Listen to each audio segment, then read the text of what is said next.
Hello, Fort Wainwright, and welcome to another installment of Arctic Vibe. And today we're at the Last Frontier Community Activity Center. I've got a couple hot topics. I'll try to get through them fairly fast. And a lot of this information will be posted and has been posted and will continue to put across social media. And the first one is near and dear to your heart is construction. So good news, the River Road Bridge, as you know, was open 4 days early. I want to commend the Department of Public Works team for that. Awesome. We got it open right before last weekend. So that's done. The River Road Bridge is good. No more River Road Bridge. No, the other bridge over by the golf course, they're untouched the rest of the summer. The Steese Bridge outside of the post, that's between airport and college roughly, that should be complete by 4th of July weekend. All indications are that it will be, so that's a good news story also. So outside the main gate, we call that GARS. That is Gaffney Airport Richardson Steese intersection, GARS for short, is continuing to progress. But as I spoke before, we've had a couple updates, and you'll see another video separate from this. There's going to be some major impacts to main gate following 4th of July. And so the first thing is beginning 8 July, this is the key time, after 4th of July weekend, until 29 July, the main gate will be closed on the weekends. And what that does is gives uninterrupted access to the construction crews, non-impeded, to do better quality of work. And anybody that's worked on construction, when you have breaks, when you have things like traffic coming through, it can cause for some slower product, slower timelines, and poor quality products. So that's why we're doing that. When that happens, Badger Gate and Trainer Gate will be open 24/7 during those times. Anytime main gate's closed, Badger, Trainer, 24/7. That's the key on the weekends. Now, during the work week, Richardson Gate will continue to be open in the PT hours in the morning and in the afternoons to release traffic for outbound traffic only onto the Richardson Highway. I know a lot of you appreciate that. Now, starting 29 July is where it changes a little bit. For one workday week, so the weekend of 29 July through 8 August, main gate will be shut down entirely. Okay, so in that time frame again, you'll have Trainer and Badger Gate open 24 hours a day, and during the work week itself, Richardson will be open in the morning and the afternoon to release pressure. The reason we're doing that is they have to install a 60-foot culvert underneath the highway, and they need unimpeded access 24/7 to do that. Also, by closing the main gate on those weekends throughout the rest of the construction season starting 8 July allows for more progression of the project, and because it's a phase 2 of that next year, and so hopefully the impact of next year's summer will be less because of this. So we appreciate your patience on all of that. Okay, so the next topic is Birch Hill Bash. So on 12 August at 1700, beginning at 1700, we're going to have a barbecue clinic and some live music up at the Birch Hill Ski Lodge area.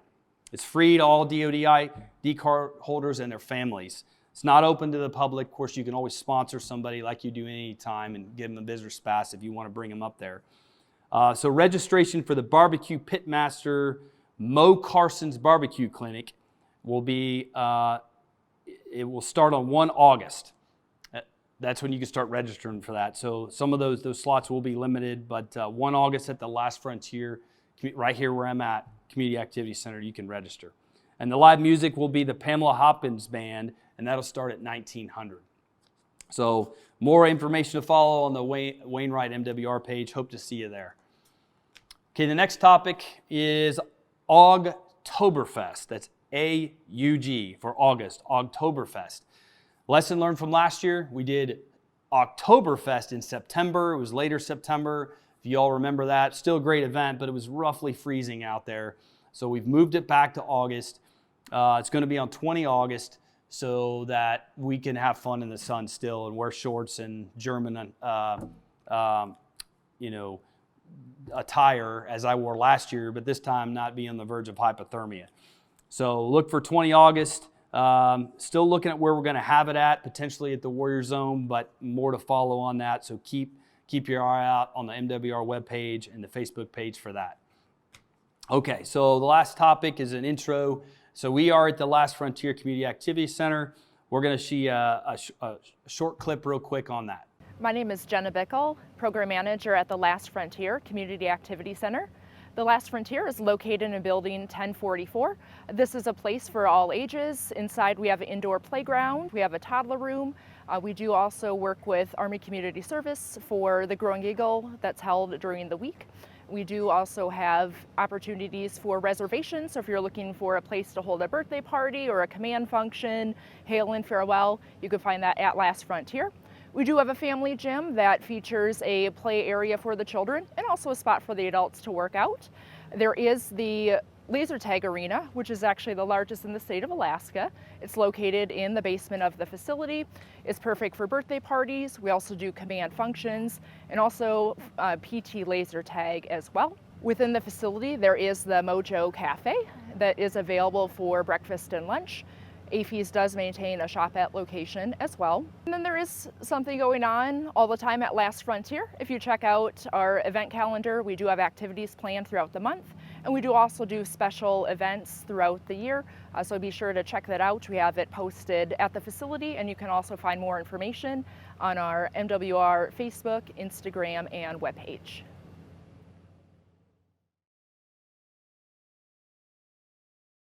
We've got a special guest, Mr. Dan Kane, who is one of our division chiefs at Morale, Welfare, and Recreation, which is well and dear to everyone's heart because it involves anything that's fun to do on the post, like the ski hill, the Warrior Zone, the Community Activity Center here, and whatnot.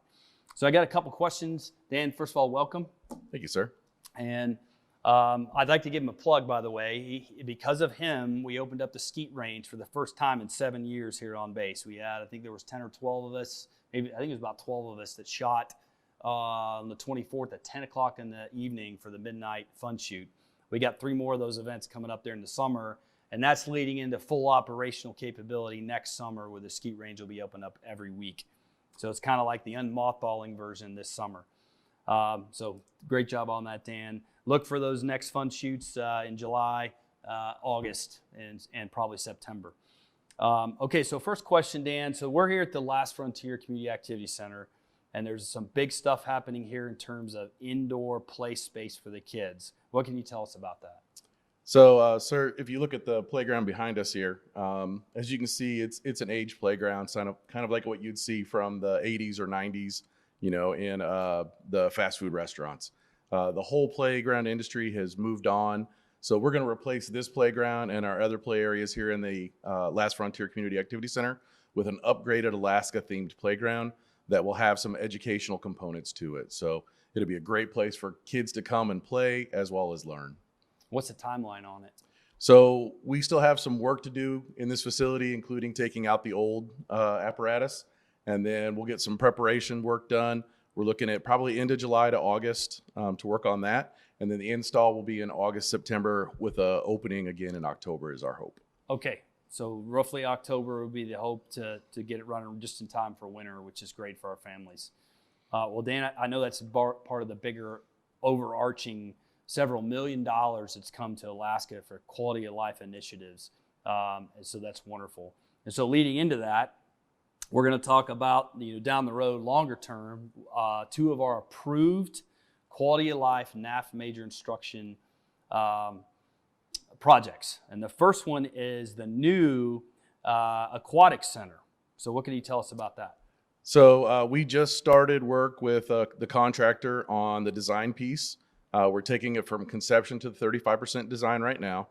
It'll be adjacent to the PFC. The reason we put it in this area is now to become the city center for the installation. So we're trying to put everything we can into that one area around the PX, the commissary, the PFC, that area there. And so the aquatic center will be right adjacent to the PFC. It's going to be amazing whenever they finally get it done.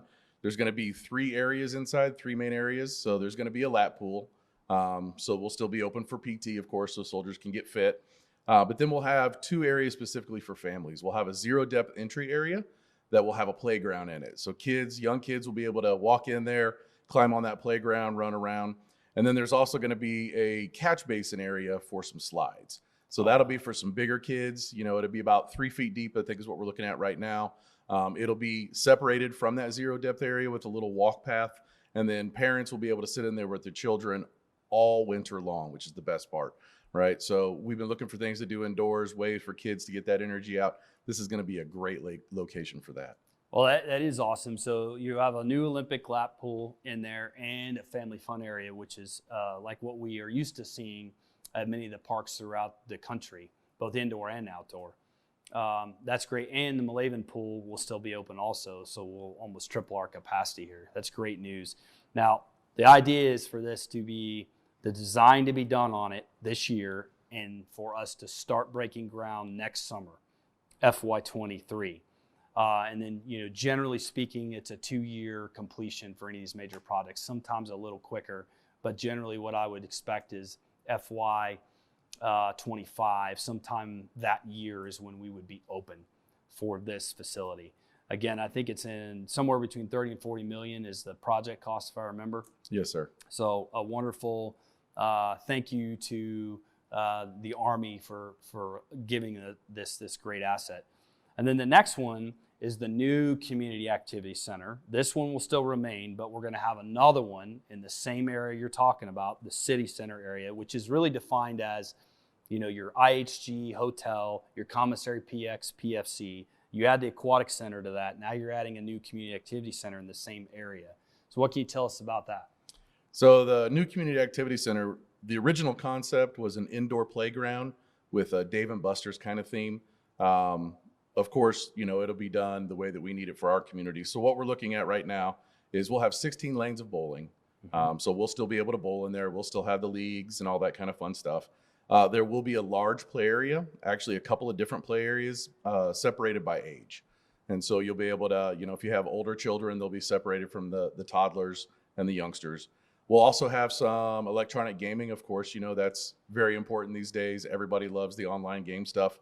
And the real life gaming kind of stuff. So it'll have several different gaming areas within. And then really one of the big things, it'll have a new food and beverage. There's never enough food and beverage on this installation at lunchtime. As you know, everybody ends up standing in lines. The difference with this one is we're hoping long-term, the way that we're setting it up, it will be able to transition into a name brand casual dining down the road if we can find a partner to work with us on that. So opportunity to bring in somebody, a well-known name. We know in the past, we've had some that passed, but now we may have the opportunity to bring one in if we have that space ready for them. Outstanding. Well, that's great news. And when you couple that with the new CDC that broke ground this summer, the large CDC, and you have potentially a new PFC annex, which we might call an indoor field house with a raised 200-meter track. That is not approved yet, but I am feeling very comfortable that it will be in the near future. And that's all going over there too, right near the aquatic center. So a lot to come here at Fort Wainwright in the next 3 years. It's amazing. I have a lot of my peer Garrison commanders that are envious because the amount of attention Wainwright's getting, and all for good reason. There's no harsher extreme environment in the world than it is up here at Fort Wainwright, Alaska, in the interior that sees those temperatures dip down in the negative 40s and 50s. So, Dan, what your team is doing at MWR is amazing. You all are low staffed right now, roughly 60%. So here's a plug to the community. If you need a job, please contact our MWR or go to Army Community Services, and they can help you find a job that fits you or one of your dependents. Spouse or dependents, to come out and help us out, because there's a lot of great jobs, whether it's a golf course or the bowling alley or lifeguards at the Malavin gym. We need lifeguards so we can open up the hours there and potentially bring in some families. So all those things are available. So hiring is on the uptick slightly, so that's good news. And again, appreciate everything you're doing for MWR. You guys are keeping the doors open across the board, and I really appreciate that. Thank you, sir. Thank you, Dan. Okay, hello, Fort Wainwright. I'm sitting here with Katie Yarrow, Chamber of Commerce. All right, so we have a couple of questions to ask Katie. All right, so first of all, what is the history of the Golden Days? So our Golden Days event is where we celebrate the founding of Fairbanks. We're the Golden Heart City. We were founded in gold. So Golden Days always happens around July 21st, which is actually the day when Felix Pedro struck gold in Fairbanks. Oh, okay. And so Golden Days is a week-long festival. This year it's running from the 16th to the 23rd of July, and it's just a bunch of celebrations that the community puts on, that the chamber puts on, just celebrating why Fairbanks is here. Okay, all right. So what can the community of Fort Wainwright, soldiers and families, what can they do? So I'm sure that some of them will probably be participating in our Golden Days Grand Parade that will be happening on July 23rd. July 23rd, the Saturday, is the culminating event. So there's 3 major events that the chamber is going to put on, kind of bringing everything to a close. Mm-hmm. And they are our Grand Parade. They are the Golden Days Street Fair. Okay. And then we kind of wrap everything up around 3 p.m. We do a rubber ducky race. Wow. Okay. So like I said, the soldiers and their families might be participating in the parade. They're, of course, welcome to come and enjoy any of those activities. They're all free to the community, and we love to see you guys come out. There's a kids' corner that's part of the street fair, as well as, food and vendors. And whether you want to buy rubber ducky tickets or not for the race, it's a lot of fun to watch 8,000 rubber ducks race down the river. Okay, all right. So that was going to be my next question, is what are some of the activities, but you named, is there any additional activities aside from what you just already mentioned? Oh, absolutely. So we highly recommend you check out the Golden Days page on our website, which is at fairbankschamber.org. Okay. And any community, we don't own Golden Days. We just pick the theme and we do the culminating events, but any business or organization is welcome to put on Golden Days events throughout the week and then promote those through our website. So you can go to the chamber, the Golden Days site, and you can see everything that's going on that whole week, starting on the 16th and going through the 23rd. Okay. All yeah. Right. Well, Katie, thank you very, very much. I appreciate you joining us today. Absolutely. All right. Thank you so much for having me. So it's great that the city of Fairbanks can welcome the Fort Wainwright community as much as they do, and just have things and events for the community. So thank you very much. I appreciate it. Absolutely. Please join us. Okay, so we'll be back shortly with Colonel Surrey, but first, what I want to do is, a couple of months ago, we talked about the Warrior Adventure Quest. All right, we sat here with our Warrior Adventure Quest program manager, Cassie, and we had a very, very long discussion about what it offers. Well, a few weeks ago, the United States Army Garrison Command and the HHC company got to take advantage of the opportunity that the Warrior Adventure Quest the programs that they have to offer. So here's a very, very short video, a short clip of what we did. Thank you. How you doing, Fort Wainwright? I want to talk about the Warrior Adventure Quest, and today the U.S. Army Garrison Alaska team and HHC had the opportunity to take advantage of that. Today we had the opportunity to go through canoeing, kayaking, we did some fishing. Some of us were more fortunate than others, and we were down here at Delta Clearwater, all because of our great team, Cassie, and the Warrior Adventure Quest. So thank you very much. I appreciate it. Yeah, absolutely. I was very happy to help you guys get this organized and get it all squared away. You guys were a super fun group to work with, and I really want to work with all you other units out there that want to partake in this as well. We offer a variety of different activities throughout the year, including any type of boating. We have outdoor rock climbing, ATVing, whitewater rafting, mountain biking, and in the winter we have ice climbing, snow machining, and indoor climbing as well. But yeah, if you guys want to get involved in this program, it is a fantastic one and it's absolutely free to you guys. So please give me a call at my office or shoot me an email. Happy to help you guys out. Again, just one opportunity we had today. There's multiple opportunities, so please take advantage of it. Have your units get involved. Contact Cassie in our ODR and Warrior Adventure Quest, and have a great day. Thank you.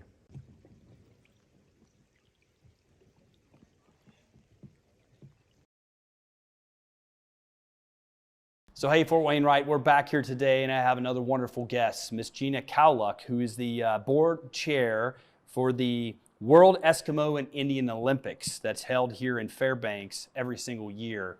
So welcome, Gina. How you doing? Thank you. I'm doing well, handling the smoke, getting ready for WEIO. We have less than 3 weeks to go. Absolutely. So we're going to get right into it. So the first thing is, what is WEIO all about? What's the history, and what are some of the events?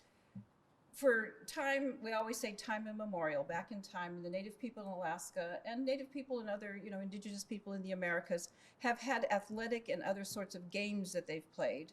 And in Alaska, they were traditionally, and they still are traditionally done in the villages at celebration times or, Christmas games, things like that. And these are games that come out of, for the most part, skills that are needed for life in Alaska, pre-contact times, for the type of things you have to do to live in a harsh environment and to make a living in a subsistence style lifestyle.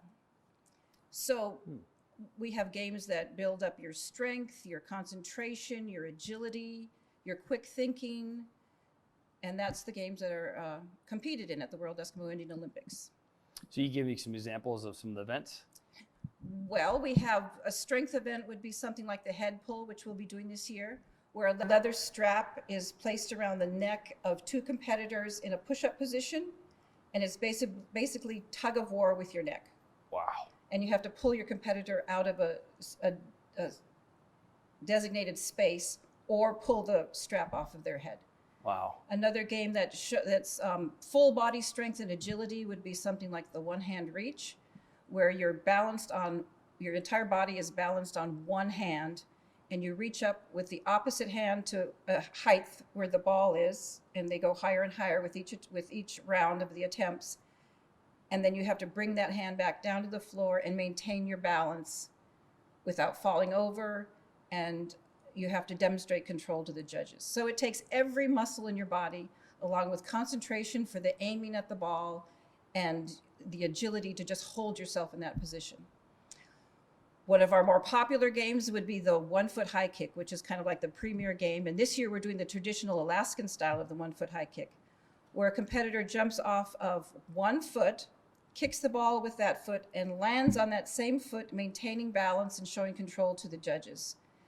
And the record for that is, in the men's division, is 9 feet 9 inches, I'm fairly certain, in that area. So that's like kicking the rim of a basketball hoop and land with 1 foot, jumping off that 1 foot and landing on that same 1 foot. That's incredible.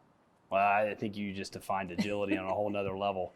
So it's incredible. And then the next question is when are the competitions, and how can the Wainwright community participate?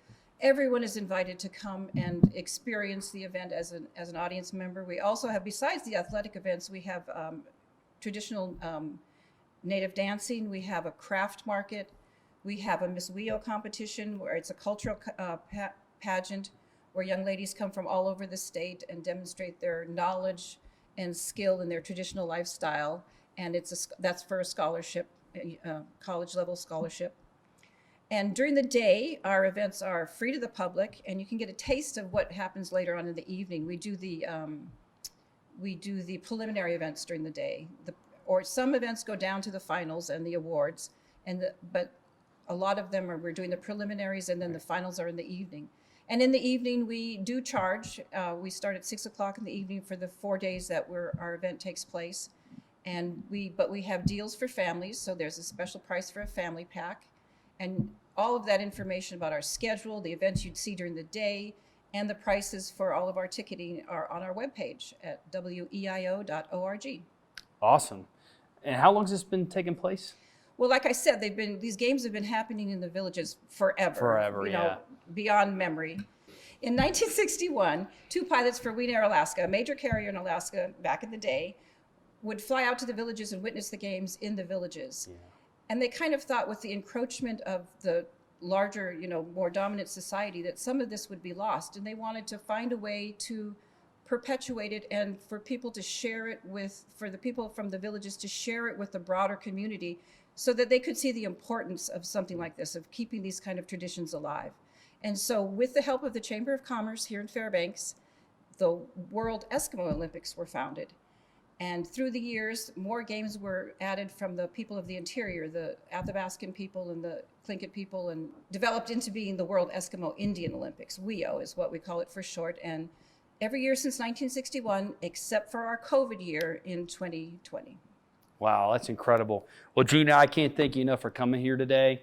Again, the one last thing, the dates are when? July 13th, 14th, 15th, and 16th. Got it. All the daytime events start about 10 o'clock at the Big Dipper Ice Arena here in Fairbanks on Lathrop Street. And a lot of the daytime events will be out of doors, and they're free to the public. And then our evening schedule starts at 6 p.m. and our doors open at 5:30. Perfect. Well, I know the team, just listening to some of the things you talk about, those events. I personally went last year and I was amazed. Like you said, the agility was incredible. It makes high jumping look very easy when you think about it. And this year we're doing something we haven't done in the past. Our daytime events will be streaming on our Facebook page and possibly our YouTube channel. So it's WEIO AK on Facebook and WEIO AK on YouTube. Well, thanks, Gina. And Fort Wainwright, I hope to see you there at the WEIO Olympics in mid-July. Thanks again, Gina. Thank you, Colonel. All right, Fort Wainwright, I'm back again with closing comments. A couple notes real quick. Our next Arctic Vibe is going to be at Bassett Army Community Hospital on 28 July. Live version at roughly 11:30, 12 o'clock on that date, 28 July. And the host will be our new hospital commander, Colonel Jimmy Watts, who comes from us way at Fort Leavenworth most recently. So it'll be a great chance for our community hospital to talk about all the exciting things with patient care and whatnot that they have to offer. As always, I want to thank the team for putting this great event on every month. We try to make it short and sweet, roughly 30, 35 minutes, to provide new topics for you to watch. So you can go back in time on the Fort Wainwright Facebook page and look at the last 5 or 6 of these and get all the information that's out there for all the newcomers that just hit the ground. Because each month we do a different venue. We've been all over the post already. We're going to continue to do that. We try to theme them based off what's coming up in the future. So like, for instance, Birch Hill we'll do in the fall again, get ready for that season. And if you have any input or comments, questions about how to make this program better, or anything that you just have a question about, you can put those comments at the bottom of this live view that's recorded, and we'll be sure to get back to you. Take care. Enjoy the rest of your summer. I know it's a little smoky out there, but don't let that hold you down. Get out and recreate. Take care.